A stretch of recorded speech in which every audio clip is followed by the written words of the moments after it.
Good morning. आज हम लोग नंबर सिस्टम पढ़ेंगे।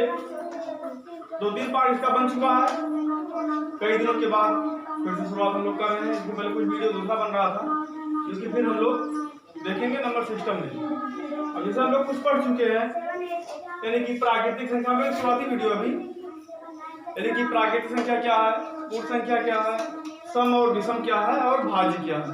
ठीक, हम लोग यहाँ पे देखेंगे भाज्य और अभाज्य। ठीक है, लिखिएगा भाज्य, ठीक है, और अभाज्य संख्याएं। ठीक है, भाज्य और अभाज्य संख्याएं क्या होती हैं, इसको हम लोग देखेंगे। अब देखिएगा, यानी भाज्य वह संख्या, मतलब जो कट तो जाती है। ठीक, जैसे हम लोग सम और विषम पढ़े थे ना, सम और विषम में क्या होता है, सम यही था कि जो संख्या 2 से विभाज्य हो जाए वो संख्या क्या कहलाएगी, सम कहलाएगी। ठीक है, और अभाज्य संख्या जो होती है,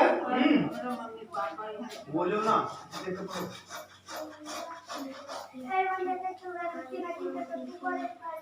इसी प्रकार से भाज्य संख्याएं जो होती है, यानी भाज्य संख्याएं वो संख्याएं होती है जिनके, अगर बात किया जाए सबसे पहले अभाज्य की, जो यानी अभाज्य में केवल क्या होता है, यानी कि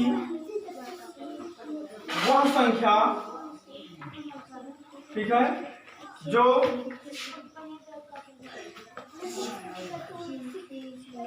केवल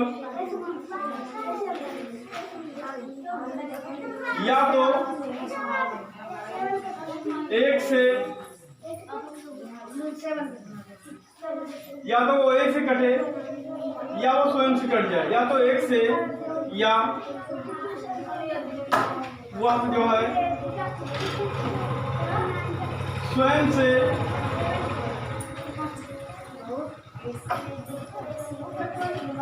विभाज्य हो जाए। ठीक है, यानी वह संख्या होती है, वह संख्या जो केवल या तो 1 से कटे और या तो वह स्वयं से कट जाए।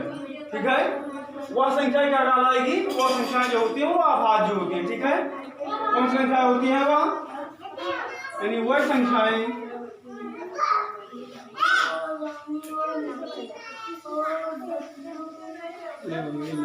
अभाज्य संख्याएं होती हैं। ठीक है, वो संख्या कौन संख्या होती है, वह अभाज्य संख्याएं होती है। यानी कि अधिकता अगर माना जाए कि उसके केवल कितने गुणनखंड होने चाहिए, 2 गुणनखंड होने चाहिए। ठीक है, यानी जो भी संख्या हो उसका केवल कितना गुणनखंड हो, 2 गुणनखंड हो। ठीक है, जैसे अगर हम बात करते हैं,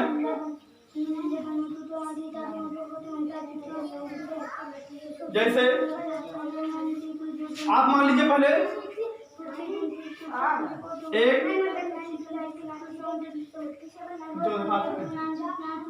ना पिंक का दिखाया हुआ है, पिंक का दिखाया हुआ है। ठीक है, इसको मिटा देगा। अब देखिएगा, जैसे अगर हम 1 ले लें, 2 ले लें, 3 ले लें और 4 ले लें। ठीक है, ये संख्याएं हैं 1 2 3 4, हमने इसे लिख दिया है। अब बात ये करता है कि 1, अगर 1 की बात किया जाए तो 1 ना तो अभाज्य है ना ही अभाज्य, क्योंकि वह स्वयं का क्या है, उसका केवल गुणनखंड स्वयं है। ठीक है, और कोई इसका गुणनखंड नहीं है। अब बात आती है 2 की, अगर 2 देखा जाए, ठीक है, अगर 2 संख्या जो होती है या तो 1 से कटेगा ये, क्योंकि 1 गुना 2 हो जाएगा या 2 से कट जाएगा। ठीक, यानी 2 क्या, 2 स्वयं है, या तो 1 से कटेगी या तो 2 से वो कट जाएगी। ठीक है, या तो 1 से कटेगा या तो 2 से कटेगा। ठीक, क्योंकि 1 दूना 2 और 2 मतलब 2 1 9 2, आप दोनों तरफ से उसे आसानी से काट सकते हैं। ठीक, इसी प्रकार से हम 3 की अगर बात करते हैं तो 3 भी 1 से कटेगा, 1 3 3 और 3 1 9 3। ठीक है, यानी ये संख्याएं। अब बात आती है 4 की, हम लोग अगर ले लें, अब देखिए सबसे पहले तो 1 से कटेगा ही, यानी जो भी संख्याएं होती हैं प्रत्येक संख्या है वह 1 से जरूर करती है, ठीक। या तो 1 से कटेगा, फिर बात हम ले 2 से, क्योंकि 2 दूना 4, फिर हम अगर लिख दें भैया 4 में तो कट जाएगा, क्योंकि 4 करना 4, ठीक।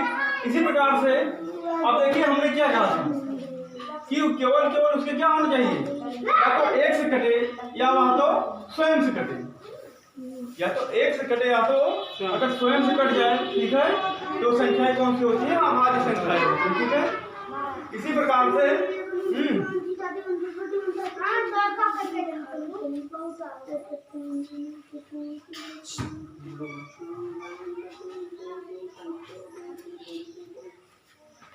यदि अभाज्य संख्याएं कहलाती हैं, ठीक है। अब देखिएगा अधिकतम हमने क्या बताया था कि उसके कम से कम 2 गुणनखंड होने चाहिए, कम से कम कितने, 2 गुणनखंड होना चाहिए, ठीक। और 2 गुणनखंड की बात करता है तो वह तो 1 होगा, तो प्रत्येक संख्या 1 से कटती है या तो वह स्वयं से कट जाते हैं, ठीक। यानी वो संख्या क्या कहलाती हैं, अभाज्य संख्याएं कहलाती हैं। अब देखते हैं हम लोग भाज्य संख्याएं क्या होती हैं, ठीक।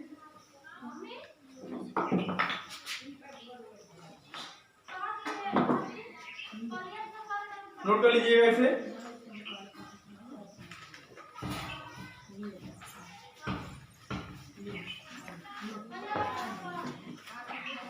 अब हम लोग देखते हैं भाज्य संख्या क्या होती है।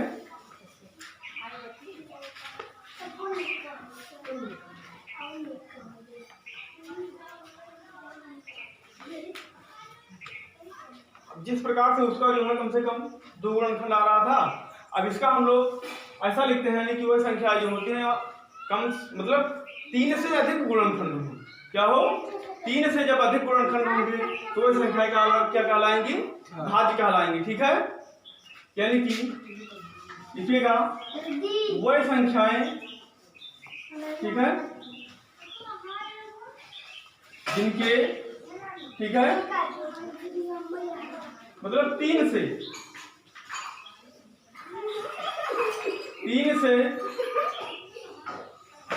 अधिक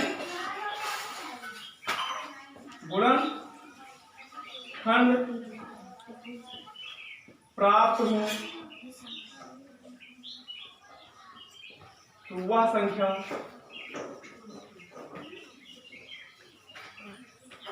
भाज्य संख्या कहलाती है, ठीक है। अगर जिनके 3 से अधिक गुणनखंड प्राप्त हो संख्या क्या कहलाएंगी, भाज्य संख्याएं कहलाती हैं, ठीक है। अब हम लोग बात करते हैं जैसे, अब देखिए 1 2 हमने की बात कर लिया, 1 2 3 की तो बात हो गई, यानी 1 2 3 क्या वो तो अभाज्य में चला जाएगा, ठीक है। लेकिन अब यहाँ पे बात हम लोग करते हैं कि भाज्य, यानी 3 तक के हमें जो है भाज्य संख्या नहीं प्राप्त होगी, ठीक। अब हम लोग चलते हैं 4 से, ठीक है। ये 4, यदि आपसे कोई पूछता है कि सबसे छोटी, ये आपका बहुत इंपॉर्टेंट है 4, ठीक है, ये आपका वेरी इंपॉर्टेंट है, ये पूछा जाता है परीक्षाओं में कि सबसे छोटी भाज्य संख्या बताइए कौन सी है। सबसे छोटी भाज्य संख्या क्या है, 4 होगी आपकी। उस दिन बताए थे ना कि सबसे छोटी भाज्य संख्या कौन सी होगी, 4 होती है, ठीक है। अब यहाँ पे देखिएगा ये हम लोग 4 कैसे, यानी 4 का गुणनखंड जो होगा 1 से कटेगी, है ना, फिर या तो 2 से कटेगी, फिर या वो फिर स्वयं से कटेगी, है ना, यानी कि 3। और हमने क्या बताया, यानी कि 2 से अधिक हो, 3 या 3 से अधिक संख्याएं होती हैं, 3 से अधिक, ठीक है। क्या लिख दीजिएगा, 3 या 3 से अधिक, जिनके 3 या 3 से अधिक गुणनखंड प्राप्त हो वो संख्याएं भाज्य संख्याएं कहलाती हैं, ठीक है। 3 या 3 से अधिक जब गुणनखंड हमें प्राप्त होगा तो संख्या क्या होंगी, भाज्य संख्याएं कहलाती हैं। अब देखिएगा, यानी कि अगर यहां लिख लीजिएगा, यानी कि सबसे छोटी भाज्य सबसे छोटी भाज्य संख्या कौन सी है? 4 है। यदि आपसे कोई पूछता है कि सबसे छोटी भाज्य संख्या कौन है? 4 है। ठीक, अब देखिए हम लोग 5 पे चलते हैं। 5 ले लीजिए, फिर 6।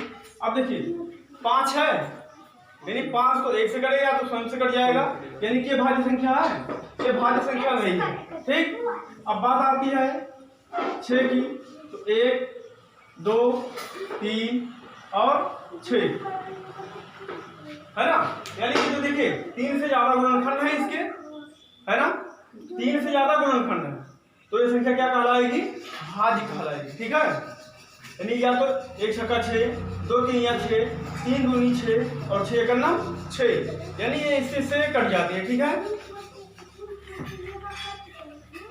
यानी ये संख्याएं भाज्य संख्याएं कहलाती हैं। जब इसे हम लोग क्वेश्चन को सॉल्व करेंगे तब और अच्छा लगेगा। ठीक है, अभी तो कटने की बात कर रहा है। चलिए इसके आगे हम लोग और देखते हैं क्या है, नोट कर लीजिएगा।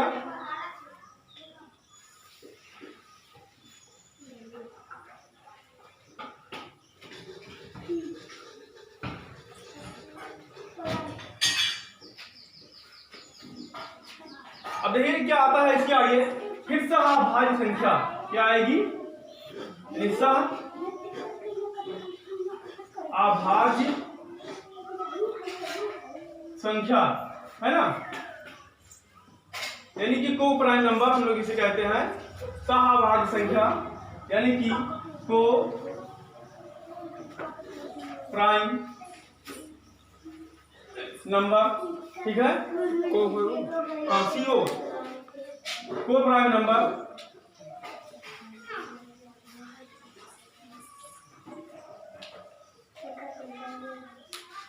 यानी कि सहभाज्य संख्या।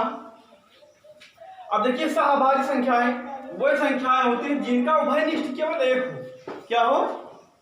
यानी कि सहभाज्य संख्याएं वह संख्याएं होती हैं जिनका उभयनिष्ठ केवल एक हो। ठीक है, तो लिख दीजिएगा, यानी कि सहअभाज्य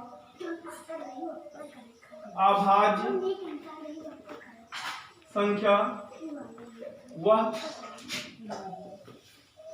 संख्या होती है जिनका उभयनिष्ठ केवल एक हो। ठीक है, जिनका उभयनिष्ठ केवल एक हो वही संख्याएं सहभाज्य संख्याएं कहलाती हैं। ठीक है, अब बात आती है उभयनिष्ठ की, है ना। उभयनिष्ठ यानी कि जिसे हम लोग जानते हैं कॉमन के रूप में। ठीक है, जिसे हम लोग जानते हैं कॉमन के रूप में, यानी वो संख्या हो, अगर कोई संख्या हो या एक हो या एक से अधिक हो, यानी एक से अधिक संख्याओं में यदि हम लोग देखेंगे कि क्या उसमें केवल कोई भी उभयनिष्ठ जब ना हो, क्या हो, जब उसमें कोई भी संख्या में अगर उसका हम गुणनखंड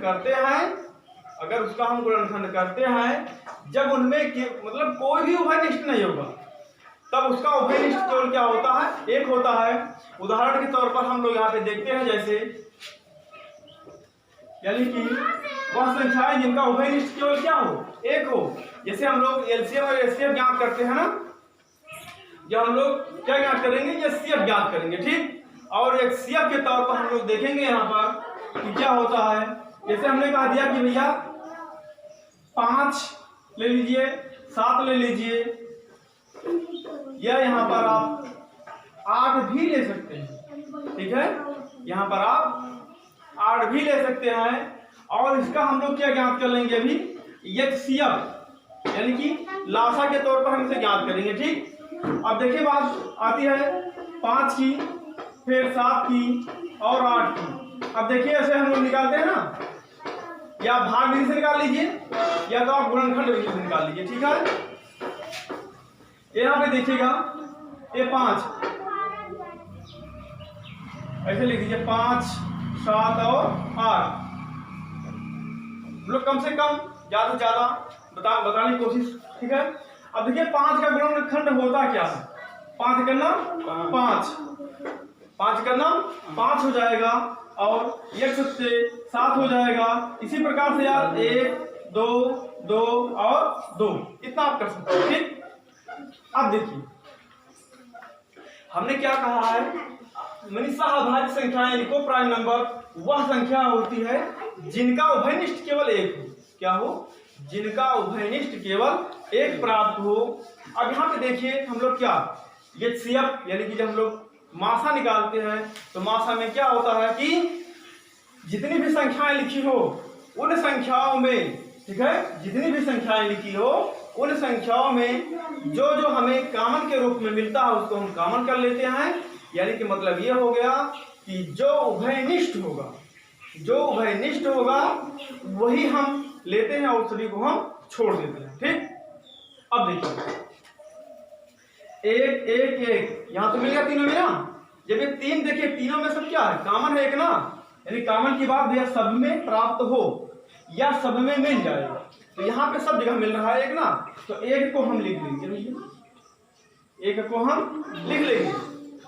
यानी कि आप लोग क्या करते हैं, इस तौर पर लगाते हैं कि भैया 5 का कोई गुणनखंड है नहीं तो आप 5 लिख देते हैं। लेकिन अगर काटने की प्रक्रिया अगर देखा जाए, यानी विभाज्यता का अगर नियम देखा जाए तो सबसे पहले हमें 1 लिखना होता है, लेकिन लोग क्या होते हैं 1 को छोड़ देते हैं। तो 1 को हमें यहाँ पे छोड़ना नहीं है। ठीक, यानी कि सभी आप लोग जानते हैं जो भी संख्याएं होती हैं वो प्रत्येक संख्या क्या होती है 1 से विभाज्य हो जाती है। ठीक है, और हम लोग ऐसे देखते हैं। देखिएगा अब हम लोग इसके आगे क्या मनीषा अभाज्य संख्याएं लिखो। प्राइम नंबर क्या हम लोग पढ़े हैं अभी कि जिसमें उभयनिष्ठ केवल क्या हो, 1 हो। अब देखते हैं हमें इसके बाद में क्या आता है, नंबर सिस्टम की बात कर रहे हैं हम लोग। अब नंबर सिस्टम में हम लोग देखेंगे परमेय और अपरमेय, यानी परमेय क्या होता है और अपरमेय क्या होता है। ठीक, अब देखिए परमेय वह संख्याएं होती हैं जिसको हम p/q के रूप में व्यक्त कर सके। ठीक है, परमेय वह संख्याएं होती हैं, ठीक है, परमेय लिखिए यहाँ लिखा है, वह संख्याएं होती हैं जिनको हम p/q के रूप में व्यक्त किया जा सके, है ना। यानी कि परिमेय संख्याएं होती हैं जिनको हम p/q के रूप में व्यक्त कर सकते हैं। ठीक है, और जब p/q के रूप में व्यक्त करने के लिए हम लोग क्या देखते हैं, जैसे और देखिए इसमें p/q के रूप में व्यक्त कर सके, यानी कि वो हमारा भिन्नात्मक होना चाहिए। कैसा होना चाहिए? भिन्नात्मक होना चाहिए। और p और q जो है दोनों धनात्मक पूर्णांक होना चाहिए। ठीक है, कैसा होना चाहिए? ये आपका दोनों धनात्मक पूर्णांक होना चाहिए।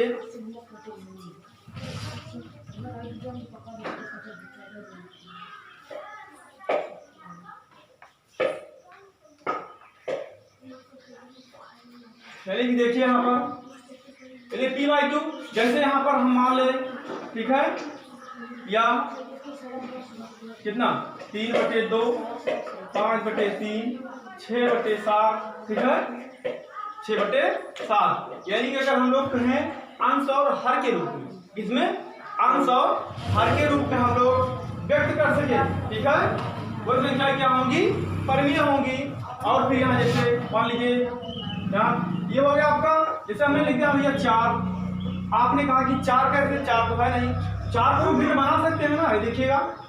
इसी प्रकार से अगर 5 हम कहा दें तो 5 को भी हम भिन्न बना सकते हैं। यहाँ पे 1 कर दीजिएगा ऐसे, ठीक है। तो ये हमारा क्या है? परिमेय है। यानी परिमेय वह संख्याएं होती हैं जिनको हम p/q के रूप में व्यक्त कर सके। और देखिएगा p और q जो है ये आपका एक पूर्णांक होना चाहिए, ठीक है, यानी कि एक इंटीजर होना चाहिए, ठीक है। अब देखिएगा ये पूर्णांक होना चाहिए यहाँ पर, और q हमारा जो हो वो 0 के बराबर नहीं होना चाहिए, ठीक है, 0 के बराबर नहीं होना चाहिए, तभी हमारा कैसा होगा? वो एक परिमेय संख्या होगी। अब बात आती है, आप परिमेय नोट कर लीजिएगा।